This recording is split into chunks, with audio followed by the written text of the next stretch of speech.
Dia malah menceritakan, wah kalau di situ memang iya, jarang orang berani lewat di daerah itu. Ada juga warga yang memang biasa ini pergi ke pasar. Kalau pergi ke pasar itu ya sekitar sebelum subuh.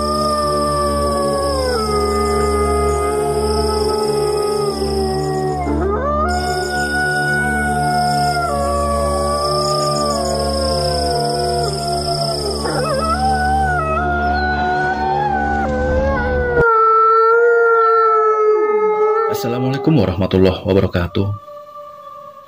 Ini saya ada cerita yang dialami oleh Pak De saya. Pada saat tahun 85-an, Pak De saya ini bekerja sebagai sales pedati. Dan di sini saya akan menggunakan aku sebagai pengganti dari Pak De. Langsung saja. Jam sudah menunjukkan pukul 11 siang. Ini belum juga ada orderan yang masuk ke saya, sehingga awalnya saya juga mau pulang karena sebentar lagi kan mau azan Johor. Namun sebelum pulang, di tengah jalan saya ini dihadang oleh seorang yang saya kenal, sebut saja namanya Pak Mitro. Beliau ini adalah memang ya seorang saudagar kaya raya. Di sini Pak Mitro ini memesan kepada saya supaya besok ini diantarkanlah hasil panen beliau ke rumahnya. Pada saat itu saya pun mengiyakan. Terjadi tawar-menawar dan singkatnya kami pun akhirnya sepakat untuk harga. Lalu keesokan harinya saya pun langsung ke rumah beliau dan di sana saya diarahkan ke petak sawah bagian sebelah utara yang di sana memang sedang panen. Akhirnya saya pun ke sana sambil membawa pesanan makanan dan rokok untuk para pekerja. Nah, kemudian setelah saya sampai ke sana, itu memang ada beberapa karung goni yang sudah siap berupa gabah. Ya, saya naikkan ke cikar saya atau pedati saya. Maksimal kalau ditumpuk itu ya tidak sampai 10 karung. Karena apa? Sapi saya ini juga kondisinya sedang tidak optimal. Akhirnya saya mau tidak mau ya mungkin sekitar 7 karung. Nah, setelah ditata, melanjutkan pekerjaan, jadi jarak dari sawah ke rumah Pak Mitro ini sekitar 8 kilo. Namun memang tidak mulus jalannya. Ada bebatuan yang memang kadang-kadang ukurannya besar. Belum lagi ada satu buah tanjakan, dan di tanjakan ini ada mitos yang didengarnya kurang enak atau cenderung menyeramkan. Setelah sampai ke rumah Pak Mitro, saya pun kembali lagi ke sawah yang tadi sedang panen. Kalau saya taksir, mungkin 3 kali bolak-balik saya bisa menyelesaikan. Dan itu pun belum selesai semua sampai esok harinya, karena saya memperhitungkan kekuatan sapi saya. Untuk informasi, memang sapi saya ini tidak banyak yang memang tenaganya diambil ya atau digunakan. Jadi itu tadi, mau tidak mau ya saya harus betul-betul bisa memahami keadaan sapi saya, jangan sampai sakit. Angkutan kedua itu pun selesai. Jadi ditaksir kalau pada saat itu jam sudah menunjukkan jam 11 siang. Ini nanti ketika kembali lagi ke sawah itu sampai sekitar jam 2 siang. Karena itu tadi jaraknya juga lumayan jauh. Ketika pulang atau ke tempat Pak Mitro yang untuk kedua kalinya, kalau saya lihat sapi saya ini sepertinya kelelahan. Di situ saya akhirnya mengistirahatkan sapi saya jam 2 yang harusnya ini sampai ke sawah. Ternyata ini pun malah belum sampai ke rumah Pak Mitro. Ya, di luar dugaan. Akhirnya pelan-pelan setelah sapi saya ini mulai segar dan diberi air, sambil sedikit dipijat lah pundaknya, saya pun melanjutkan pekerjaan atau pulang ke tempat Pak Mitro. Sampai di tempat Pak Mitro, ternyata sudah jam 4 sore. Padahal kurang 1 rit lagi. saya timbang-timbang apakah memang dilanjutkan esok hari atau memang sekarang karena tanggung, walaupun harus pulang malam. Ya, setelah saya timbang-timbang, akhirnya saya pun melihat kondisi sapi saya. Ternyata ini sudah lumayan bugar juga. Akhirnya saya pergi ke sawah lagi, dan di sana ini hampir maghrib. Bahkan hanya tersisa tinggal satu orang yang menunggu gabah yang sudah menumpuk di pinggir jalan. Basa-basi sebentar, ya saya habiskan tuh gabah. Itu kurang lebih 10 karung koni yang ukurannya lumayan besar. Gabah habis dinaikkan ke pedati itu sekitar sudah jam 7 malam. Akhirnya ya saya dengan penerangan apa adanya, ini menggunakan lampu yang terbuat dari minyak tanah, itu memang dipasang di gerobak saya. Pelan-pelan saya pun akhirnya jalan. Apalagi kecepatan pedati saya juga sangat pelan sekali ya. Di situ dituntut kesabaran. Saya tidak mau terlalu banyak menggunakan cambuk karena kasihan sapi saya juga. Pokoknya sampai. Itu yang prinsipnya. Pelan-pelan itu menyusuri daerah persawahan yang sangat luas. Nanti ketemu satu desa yang juga tidak terlalu panjang sih ukurannya. Setelah itu, ini yang menurut saya juga membuat dak-dikduk. Karena nanti akan ada melewati satu buah tanjakan yang ukurannya juga cukup miring. Di atas tanjakan itu ada lahan atau jalanan yang agak melandai sebentar, yang agak landai. Disitulah mitos yang memang sering beredar. Ini warga desa sering mengalami hal-hal aneh di situ, bahkan cenderung menyeramkan.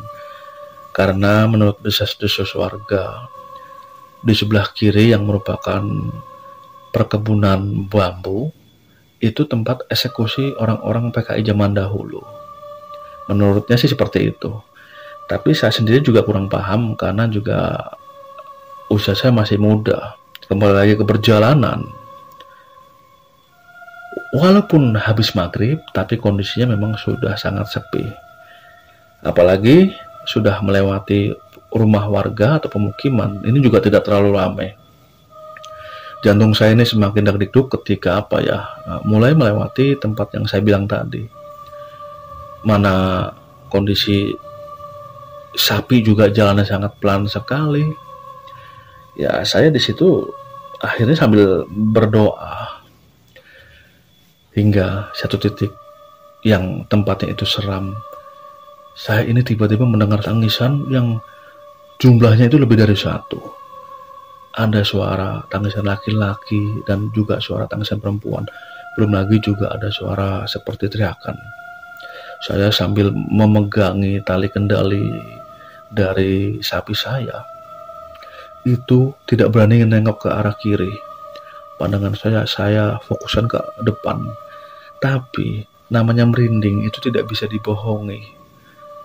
Di tengah ketakutan itu saya berharap semoga ada orang lewat. Namun ya sepertinya tidak.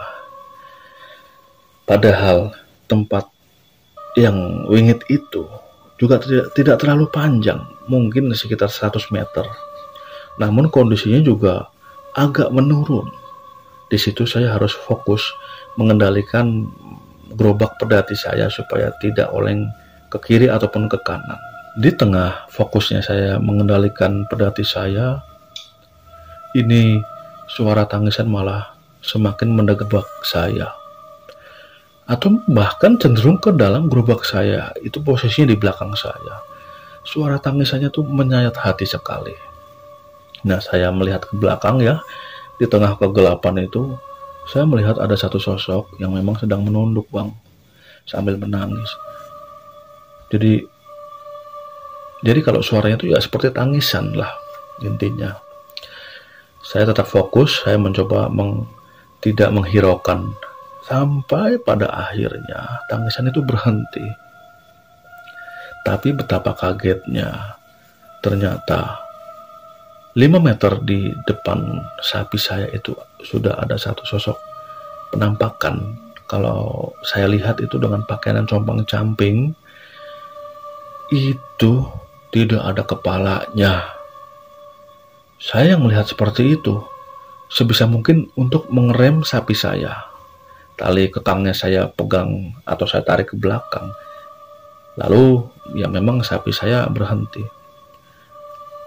Berkali-kali saya cambuk, sapi saya tidak mau bergerak. Nah, sapi saya sepertinya ketakutan juga. Di situ saya mencoba berkomunikasi walaupun saya ketakutan.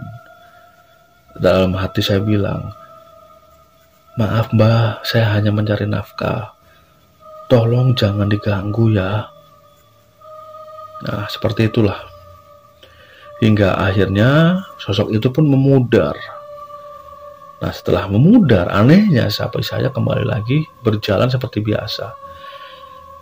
Ketika melewati tempat itu yang sudah agak jauh pun, merindingnya belum hilang. Sampai betul-betul sekitar 500 meteran dari tempat kejadian tadi, suasana berubah kembali. Dan beberapa saat kemudian, akhirnya saya sampai ke rumah Pak Mitro. Di sana saya menceritakan pengalaman yang saya alami barusan kepada Pak Mitro.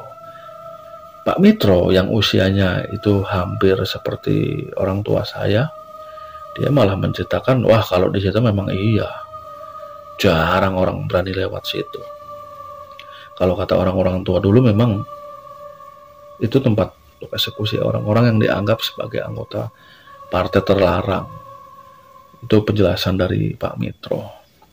Ya Pak Mitro pada saat itu, di saat kejadian, beliau memang kebetulan tidak berada di lokasi atau di desa ini, sehingga juga tidak mengetahui secara pasti apa yang terjadi. Namun Pak Mitro ini banyak mendengar selentingan-selentingan kejadian yang menyeramkan di daerah itu. Ada juga warga yang memang biasa ini pergi ke pasar. Kalau pergi ke pasar itu ya sekitar sebelum subuh. Nah, dia berangkat tidak sendiri. Ya ibu-ibu lah ya. Itu berangkat sekitar berdua orang. Setelah melewati itu belum lama lah, mungkin 1-2 meter, ini ada yang memanggil. Katanya seperti ini, bilang, "Yuk tungguin." Nah kalau yuk ini bahasanya mungkin mbak ya, tungguin. Nah itu ada seorang perempuan juga membawa seperti bakul yang di belakangnya ada beberapa hasil pertanian. Tungguin yuk. Nah, seperti itu. Akhirnya orang perempuan ini berdua, warga desa, itu pun menengok ke belakang. Ya memang ditungguin. Sampai pada akhirnya mereka berjalan lagi. Namun anehnya ketika sudah berjalan ya, langkah dari perempuan yang memanggil tadi ini lebih cepat. Jadi sekali langkah tuh seperti seret seperti itu. Nah, ibu-ibu berdua ini akhirnya pun sadar. Mereka pun berlari. Namun yang mereka rasakan itu katanya sih tidak sampai-sampai. Pada akhirnya mereka berdua ini pun akhirnya pingsan. Ya, seperti itu yang diceritakan oleh Pak Marto lah kepada saya. Ya, saya pun menyimak dengan menarik ya. Bagusnya lagi, saya pulangnya tidak ke jalur itu, jadi ke jalur yang berbeda. Sehingga saya pun lebih agak santai. Jadi, demikian pengalaman yang dialami oleh Pak Ade saya, Bang. Mungkin hanya itu saja. Terima kasih.